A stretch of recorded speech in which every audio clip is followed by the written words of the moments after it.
इस कहानी के लीड कैरेक्टर यानी कि लियोनाइडस को देख पाते हैं, जिसकी उम्र इस वक्त 7 साल होती है। स्पार्टन्स का ये कहना था कि 7 सालों के बाद उस बच्चे को हार्ड ट्रेनिंग के लिए उसकी माँ से दूर कर दिया जाता है, और साथ ही ये भी बताया जाता है कि यहाँ प्रैक्टिस में जितना पसीना शरीर से बहाओगे उतना ही कम खून जंग में बहाओगे। उन्हें मार मार कर इस तरीके से फौलादी बना दिया जाता था कि ना तो कोई रूहानी ताकत, ना ही कोई जानवर और ना ही कोई दुश्मन उनका बाल तक बांका कर पाए। अपनी 3 सालों की ट्रेनिंग कर लेने के बाद में जब लियोनाइडस 10 साल का हो चुका था तो उसे अंधेरी सर्द रातों में एक जंगल में छोड़ दिया गया। वो रात उसकी परीक्षा की रात थी। उस दिन वहाँ पर एक खूंखार भेड़िया भी था, मगर लियोनाइडस के मन में खौफ नहीं था, और मौका पाते ही लियोनाइडस ने अपना भाला उस भेड़िए के मुंह के आर पार कर दिया। और जब वो वापस से अपने शहर स्पार्टा में आया तो उसकी दिलेरी देखकर उसे वहाँ का राजा घोषित कर दिया गया। धीरे धीरे समय आगे बढ़ता गया और अब इस वक्त लियोनाइडस की शादी भी हो चुकी थी और उसका भी बेटा अब 7 साल का हो चुका था। लेकिन तभी सांसद का एक पर्सन जिसका नाम था थेरॉन आकर लियोनाइडस को बताता है कि फारस का एक दूत आपसे बात करने के लिए यहाँ पर आया है। तो लियोनाइडस उसके पास में जाता है उससे बात करने के लिए, पूछता है कि इतनी दूर फारस से तुम यहाँ स्पार्टा क्या लेने के लिए आए हो। लेकिन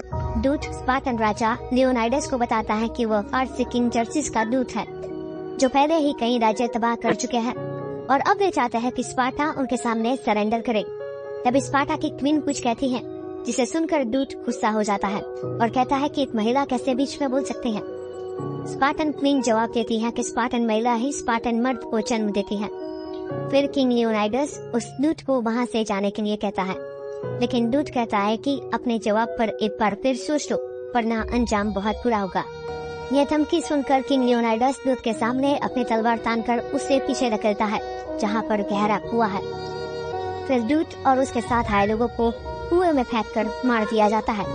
अब किंग लियोनाइडस स्पार्टा के नियम के मुताबिक युद्ध करने की इजाजत लेने स्पार्टा के देवताओं के पास जाता है, जो कि ऊंची पहाड़ी पर रहते हैं। अब यहाँ पर होता भी इसी के लिए है कि ये पाखंडी स्पार्टा की जवान औरतों को ईश्वर से बात करने का एक जरिया बनाते हैं और उसके बाद में उन औरतों को अपने पास ही रख लेते हैं ताकि अपनी प्यास उनके जरिए बुझा पाए। इस जंग को जीतने के लिए लियोनाइडस वो भी करता है, वहाँ पर एक सुंदर औरत लेकर आता है, और उस लड़की की सुंदरता उसके लिए अब एक अभिशाप बन चुकी थी, क्योंकि उन पाखंडियों ने ईश्वर के जरिए उनसे बात करने के बाद में उसे अपना गुलाम बना लिया। और जब लियोनाइडस ने पूछा कि इस जंग में जीतने की कितने % चांसेस हैं, तो उन्होंने कहा कि ये तो कार्निया के त्योहार का दिन है। अगस्त का महीना स्पार्टा के लिए त्योहारों का महीना होता है। इस वक्त वो जंग नहीं करते बल्कि त्योहार का मजा लेते हैं, इसीलिए तुम ये जंग नहीं लड़ सकते। ये सुन लियोनाइडस को काफी ज्यादा गुस्सा आता है, क्योंकि उसके लिए उसके लोग, उसका जमीन, उसका पानी और उसके अपने सबसे ज्यादा मायने रखते। इसी वजह से वो अगले दिन अपने स्पार्टा के 300 सबसे माहिर और होशियार योद्धाओं को लेकर उन लाखों की सेनाओं से अकेले ही लड़ने के लिए निकल जाता है। रास्ते में जाते वक्त थेरॉन और साथ ही उसके सांसद वहाँ पर पहुंचकर उसे कहते हैं कि जब पुजारियों ने मना कर दिया कि जंग नहीं लड़नी है तो आप जंग पर क्यों जा रहे हैं। तो जवाब में लियोनाइडस कहता है कि मैं जंग के लिए नहीं जा रहा, मैं तो बस उत्तर की ओर थोड़ा टहलने के लिए जा रहा हूँ, और ये 300 लोग मेरे अंगरक्षक हैं। और जहाँ तक रही स्पार्टा की फौज की बात, तो वो आज भी स्पार्टा में ही है। यहाँ पर थेरॉन ज़र्क्सीस के थ्रू बिकावा होता है।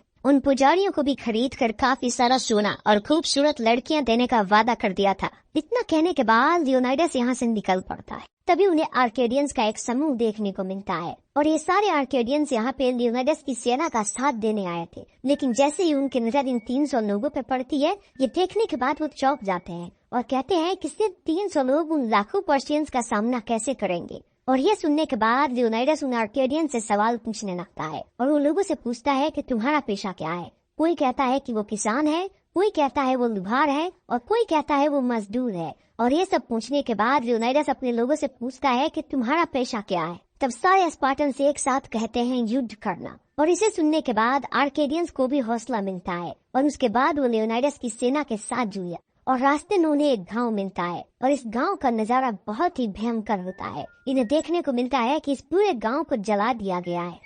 तभी हमें यहाँ पे एक बच्चा देखने को मिलता है जो कि बहुत ही ज्यादा डरा हुआ है, और जब लियोनाइडस उससे बात करता है तो वो कहता है कि यहाँ पे भूत आए थे जिनके बड़े बड़े पंजे थे और बड़े बड़े नाखून। और उसके बाद लियोनाइडस की सेना फिर से आगे बढ़ने लग जाते हैं, और उसके बाद ये लोग चलते चलते पहुँचते हैं समुद्र के किनारे। तब इन्हें समुद्र में जर्सिस की सेना का विशाल जहाज उबेरा देख कर आर्केडियंस डर जाते हैं।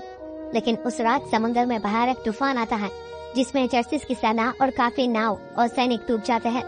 वे खुश होते हैं, लेकिन जब सुबह होती है तो वे देखते हैं कि समुद्र में अब भी विशाल सेना है। ये देखकर स्पार्टन सैनिक खुश होते हैं, क्योंकि अब वे दुश्मनों से लड़ेंगे। स्पार्टन सैनिक अपनी युद्ध रणनीति के तहत फारसी सेना को रोकने के लिए एक दीवार खड़ी करते हैं। तभी वहाँ पर फारसी सेना का एक दूत आता है और स्पार्टन्स को सरेंडर करने के लिए कहता है।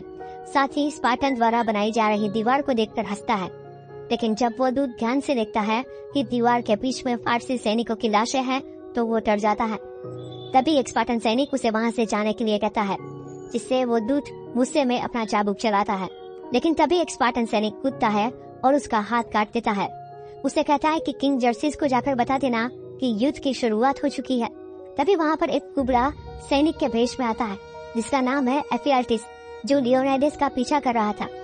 वो लियोनाइडस से कहता है कि उसे अपनी सेना में शामिल कर ले और भाला चलाकर अपनी क्षमता दिखाता है। तभी लियोनाइडस उसे अपनी ढाल उठाने के लिए कहता है, जो वो नहीं उठा पाता। लियोनाइडस कहता है कि वो उनके साथ नहीं लड़ सकता, क्योंकि स्पार्टन्स अपनी ढाल का इस्तेमाल न सिर्फ खुद को बचाने के लिए करते हैं, पर उनकी बाईं ओर जो सैनिक होता है उसकी भी रक्षा करते हैं। और एफियाल्टिस ढाल नहीं उठा सकता, इससे बाकी सैनिकों को खतरा हो सकता है। लियोनाइडस द्वारा इनकार किए जाने पर एफियाल्टिस काफी दुखी होता है। अब वो दिन आता है जब स्पार्टन्स और जर्सिस की सेना आमने सामने होती है। पर्शियन सेना देखने को मिलती है जो कि आसमान से तीर की बारिश करती है, और तीरों की संख्या इतनी ज्यादा होती है कि आसमान में बिल्कुल अंधेरा हो जाता है। लेकिन स्पार्टन्स के इरादे इतने मजबूत होते हैं कि उन पे इस तीर का भी असर नहीं होता। और तभी इनके सामने एक और टुकड़ी आती है जो और इन्हें बहुत ही खतरनाक माना जाता था। लेकिन लियोनाइडस की सेना यहाँ पे इन पे भी भारी पड़ती है और इन्हें भी मार देती है। और इस पूरे दिन लियोनाइडस की सेना लड़ती रही है और उन्हें हमेशा ही जीत हासिल हुई है, और उन्होंने पर्शियन सेना की लाशों का ढेर लगा दिया है। और इस चीज को देखने के बाद ज़र्क्सिस को भी ये बात मानना पड़ता है कि लियोनाइडस की सेना बहुत ही ज्यादा मजबूत है और उनके इरादे बहुत ही ज्यादा बुलंद है। उसके बाद ज़र्क्सिस अपने आप को रोक नहीं पाता है और वो लियोनाइडस से मिलने के लिए आता है। और यहाँ पे आने के बाद ज़र्क्सिस लियोनाइडस को बहुत सारे लालच देता है और कहता है कि अगर लियोनाइडस उसके सामने झुक गया तब वो उसे अपना सेनापति बना देगा, और उसके साथ साथ पास के कुछ राज्य हमेशा ही लियोनाइडस के सामने झुके रहेंगे। और ये सब सुनने के बाद जब लियोनाइडस मना करता है,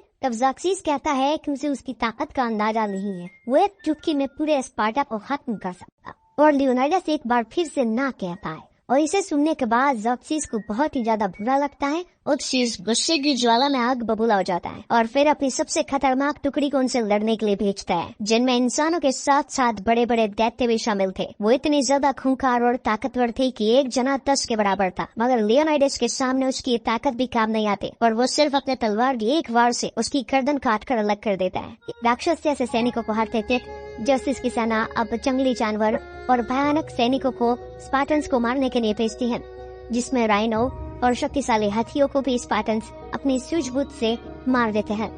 जंग में कुछ स्पार्टन सैनिक शहीद होते हैं। उसके बाद वो अपने सबसे खतरनाक सिपाहियों की एक टुकड़ी भेजता है, जिसे अविनाशी भी कहा जाता था। लेकिन लियोनाइडस इन चीजों के लिए पहले से तैयार था। उसे पता था कि ज़र्क्सिस कुछ ऐसा ही करने वाला है। जादुई टुकड़ी को यूज में लेना सही समझा और एशियाई जादूगरों को बम गोली का इस्तेमाल करके स्पार्टन्स की टीम को हराने के बारे में। मगर उस लड़ाई में लियोनाइडस के कप्तान के बेटे की मौत हो गई। उसका कप्तान इतना रोया और वो तो मानो बदली की आग में इस कदर झुलस रहा था कि उसके सामने आए हर सैनिक को वो नर्क के दर्शन करवा रहा था। अगले सीन में हम देखते हैं कि कुबड़ा एफिल्टिस, जिसे किंग लियोनाइडस ने अपनी सेना में शामिल करने से इनकार कर दिया था, वो जर्सिस से जा मिलता है। जर्सिस उसे वो सब कुछ देता है जो एफिलिप्स कभी सोच भी नहीं सकता। उसे अय्याशी करवाता है। बदले में एफिलिप्स जर्सिस की सेना को वो रास्ता दिखाता है जहां से वे आसानी से लियोनाइडस और उनकी सेना पर हमला करके उन्हें हरा सकते हैं। किंग लियोनाइडस अपने एक सैनिक डेलियोस को बुलाता है और उसे घर वापस जाने के लिए कहता है, ताकि वो स्पार्टा के किंग लियोनाइडस और उनके 300 सैनिकों की बहादुरी की कहानी बाकी यूनानियों को बता सके, क्योंकि लियोनाइडस को मालूम है कि वे सभी युद्ध मैदान में मारे जाएंगे। लियोनाइडस उसे वो नकेस भी देता है और कहता है कि यह रानी को वापस दे देना। इस बीच स्पार्टा में क्वीन थेरोन से मिलती है। थेरोन कहता है कि काउंसिल मेंबर लियोनाइडस की मदद करने के लिए सेना भेजने के लिए कभी राजी नहीं होगी। थेरोन कहता है कि वो काउंसिल मेंबर को मना सकता है अगर वो उसके साथ रिलेशन बनाने के लिए तैयार हो तो। अगले दिन क्वीन स्पार्टा के काउंसिल मेंबर्स को बुलाती है। वो स्पार्टा को बचाने और लियोनाइडस की मदद के लिए सेना भेजने के लिए आह्वान करती है। क्वीन की बात काउंसिल मेंबर्स बड़े गौर से सुनते हैं और लियोनाइडस की मदद के लिए सेना भेजने के लिए राजी भी होते हैं। लेकिन तभी थेरोन कहता है कि क्वीन की बात क्यों मानी जाए, क्योंकि उसका कोई कैरेक्टर नहीं है। वो सभी से कहता है कि क्वीन उसके पास आई थी और उसके साथ रिलेशन रखने के लिए कहा था, लेकिन वो ईमानदार आदमी है और उसने क्वीन की बात नहीं मानी। ये सुनकर क्वीन काफी गुस्सा होती है और थेरन पर हमला करने की कोशिश करती है। तभी 2 गार्ड उसे रोक लेते हैं और जैसे ही गार्ड क्वीन का हाथ छोड़ते हैं, वो एक गार्ड की तलवार से थेरन को मार देती है। थेरन जमीन पर गिरता है और उसकी जेब से फारसी सोने के सिक्के जमीन पर गिरते हैं। काउंसिल मेंबर सिक्के को उठाकर देखता है और कहता है कि थेरन गद्दार है। सभी काउंसिल मेंबर थेरन को गद्दार करार देते हैं और उसके थोड़े समय के बाद हम देखते हैं कि ज़र्क्सीस की पूरी सेना लियोनाइडस की सेना को चारों तरफ से घेर लेती है। और उसके बाद ज़र्क्सीस का एक आदमी लियोनाइडस के पास आता है और कहता है कि अभी भी देरी नहीं हुई, अगर अभी भी तुम ज़र्क्सीस के सामने घुटने टेक दो तो अभी भी तुम्हारी जान बख्शी जा सकती है। तभी यहाँ पे एफियाल्टीज भी आता है और वो लियोनाइडस को कहता है कि इनकी बात मान लो। और उसके बाद लियोनाइडस अपने सारे कवच, भाले और ढाल नीचे जमीन पे रखने लगता है और उसके बाद वो नीचे जमीन पे बैठ जाता है और बैठने के बाद अपने एक आदमी को आवाज देता है और उसके बाद वो आदमी दौड़ता हुआ आता है और वो लियोनाइडस के ऊपर पैर रख के उस आदमी को मार देता है। इस चीज को देखने के बाद ज़र्क्सीस अपने सारे सिपाहियों को कहता है कि इन सब को खत्म कर दो और ये सुनने के बाद लियोनाइडस अपना भाला उठाता है तो इसे ज़र्क्सीस की तरफ फेंकता है और उसके बाद ये भाला ज़र्क्सीस के चेहरे को जख्मी कर देता है और तभी हजारों तीरों की बारिश होती है स्पार्टन सिपाहियों पे और उसके बाद ये सारे के सारे 300 योद्धा शहीद हो जाते हैं। उसके बाद हमें स्पार्टा दिखाया जाता है जहाँ पे डिलियोस पहुँचता है और वहाँ पे अपने राजा का पैगाम पहुँचाता है और क्वीन को किंग लियोनाइडस ने दिया हुआ नेकलेस वापस देता है। क्वीन समझ जाती है कि किंग लियोनाइडस अब कभी वापस नहीं आएंगे। अब डिलियोस स्पार्टन सेना की अगुवाई करता है और स्पार्टा की विशाल फौज ज़र्क्सीस की सेना के साथ लड़ने के लिए तैयार है।